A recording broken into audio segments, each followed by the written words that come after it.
Halo, saya Sela Octavia Sitinja. Di sini saya akan membahas mengenai Microsoft Excel. Microsoft Excel merupakan salah satu aplikasi yang diperlukan oleh semua orang yang mengingat fungsinya adalah untuk melakukan perhitungan.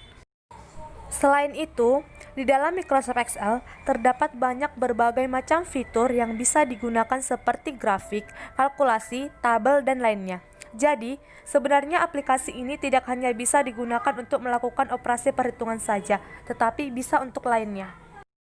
Ternyata, Microsoft Excel juga memiliki kegunaan lain dari berbagai bidang yang fungsinya dapat membantu menyelesaikan pekerjaan atau tugas dengan cepat.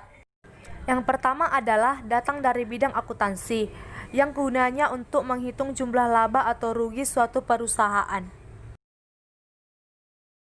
Kedua adalah kalkulasi matematis, yang digunakan untuk mencari data dari hasil penjumlahan, pengurangan, perkalian, pembagian, serta berbagai variasinya. Ketiga adalah pengelolaan data, yaitu untuk pengelolaan database statistik, menghitung data, dan lain sebagainya. Keempat adalah pembuatan grafik. Contohnya grafik perkembangan jumlah penduduk selama 1 tahun dan juga yang lainnya. Terakhir adalah operasi tabel dengan jumlah baris mencapai 1.084.576 dan jumlah kolom 16.384. Sekarang kita akan membahas rumus-rumus yang ada pada Microsoft Excel. Pertama adalah rumus sum, yang fungsinya adalah untuk mencari penjumlahan atau menjumlahkan. Rumus sum ini juga sering digunakan untuk menyelesaikan pekerjaan atau tugas dengan cepat.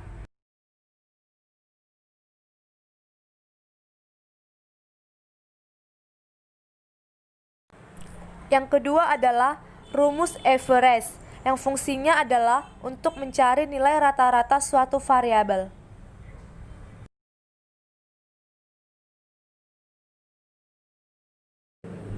Ketiga, rumus AND, yang fungsinya adalah menghasilkan nilai true jika semua argumen yang diuji tersebut bernilai benar dan false jika semua atau salah satu argumen bernilai salah.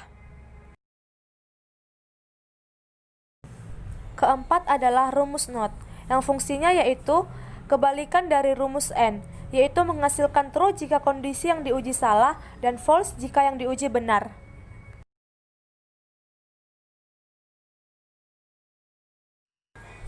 Yang kelima adalah rumus OR.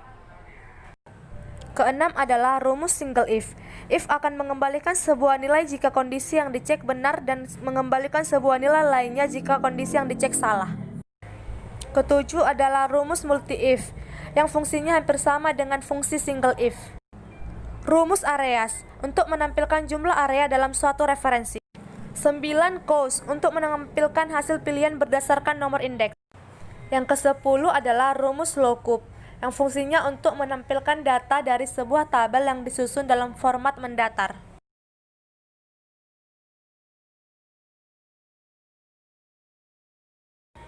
Sebelas, rumus flowcup. Fungsinya ialah menampilkan data dari sebuah tabel yang disusun dalam format tegak atau vertikal.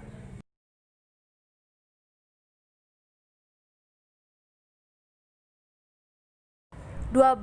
Rumus match, untuk menampilkan posisi suatu alamat sel yang akan ditetapkan sebelumnya yang terdapat dalam sekelompok data. 13. Rumus countif, yaitu untuk menghitung jumlah sel dalam suatu rank dengan kriteria tertentu. Rumus ke-14 adalah rumus counta, yang fungsinya untuk menjumlah sel yang terisi.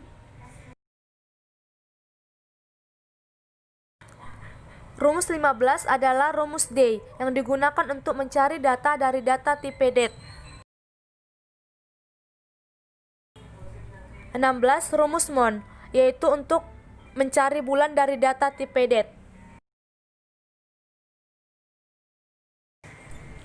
Selanjutnya rumus year, yaitu untuk mencari tahun dari data tipe date.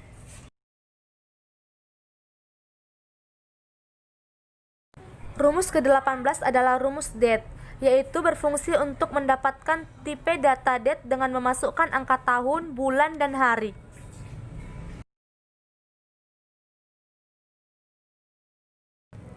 19 adalah rumus lower, yaitu digunakan untuk mengubah semua teks yang berisikan huruf besar menjadi huruf kecil semuanya. Yang ke-20 adalah rumus upper, yaitu digunakan untuk mengubah semua teks yang berisikan huruf kecil menjadi huruf besar, yaitu kebalikan dari fungsi lower. Terakhir adalah rumus proper, yaitu untuk mengubah karakter pertama semua kata menjadi huruf besar dan sisanya huruf kecil. Kamu tinggal menuliskan perintah dari proper tersebut. Sekian penjelasan dari saya, terima kasih, semoga bermanfaat.